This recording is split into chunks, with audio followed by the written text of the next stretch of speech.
Hello, hi, Radha Radha to everyone. Welcome back to my channel.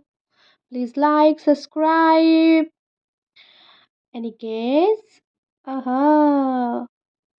अब हम चले कृष्ण की नगरी श्री ବୃନ୍ଦାବନ ଧାମ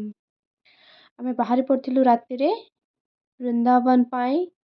ଆଣ୍ଡ ଏଠି ସକାଳୁ ସକାଳୁ ପହଞ୍ଚି ଯାଇଥିଲୁ ଏଠି ଭାଇ ଆଉ ମିଲନ ଆସି ପହଞ୍ଚି ଯାଇଛନ୍ତି ଆମକୁ ରିସିଭ୍ କରିବା ପାଇଁ ସେମାନେ ଆଗତୁରା ଆସି ଯାଇଥିଲେ ତ ଆମେ ସବୁ ଲଗେଜ୍ ଆମେ ଯାଇଥିଲୁ ପ୍ରାୟତଃ 2ରୁ 2.5 ସପ୍ତାହ ପାଇଁ ତମେ କୃଷ୍ଣ ତ ଜନ୍ମଭୂମି ଆମେ ଏଠି ବସିଥିଲୁ କେବେଠୁ ମୁଁ ବହୁତ ଏକ୍ସାଇଟେଡ୍ ଥିଲି ଠାକୁରଙ୍କ ଦର୍ଶନ ପାଇଁ ତ ହେଇକି ଆମେ ଯାଇଥିଲୁ ଯମୁନା ମାଙ୍କ ଦର୍ଶନ ପାଇଁ ପାଣି ବହୁତ ଥିଲା ବୋଟିଂ ବନ୍ଦ ଥିଲା କାରଣ ବନ୍ୟା ଆସିଯାଇଥିଲା